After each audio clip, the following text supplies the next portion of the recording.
Selangor கில்லானில் உள்ள Taman Sentosa தற்போது நகர் அந்தஸ்தை பெற்றுள்ளது. மொத்த மக்கள் தொகை 1 லட்சம் பேரை நெருங்கியுள்ளது உட்பட சில நிபந்தனை அம்சங்களை பூர்த்தி செய்திருப்பதை அடுத்து தாமான் செந்தோசா நகரமாகியுள்ளது.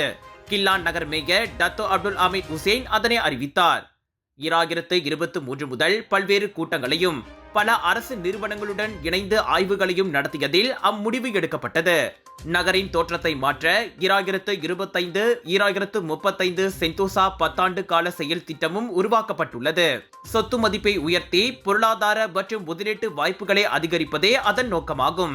செந்தோசா நகர் மேன்மேலும் வளர அனைத்து திட்டங்களும் படிப்படியாக நிறைவேற வேண்டும்.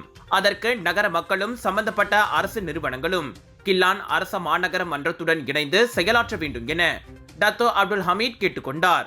2229 ஏக்கர் நிலப்பரப்பை கொண்ட தாமான் செந்தோசாவை நகரமாக தரம் உயர்த்துவது செந்தோசா சட்டமன்ற உறுப்பினர் டாக்டர் குணராஜின் பரிந்துரையாகும். அதற்கு அவர் எடுத்துக்கொண்ட முயற்சிகளை பாராட்டுவதாக கில்லான் மேயர் தனதுரையில் கூறினார். இந்த பண்டார் செந்தோசா ஒரு பழைய குடியிருப்பு பகுதியாகும்.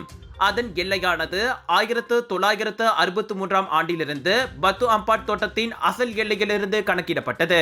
அன்றிலிருந்து அது கண்டு வரும் மாற்றமும் வளர்ச்சியும் நகர அந்தஸ்துக்கு உயர ஒரு காரணம் என டத்தோ அப்துல் ஹமீத் புகழ்ந்தார்.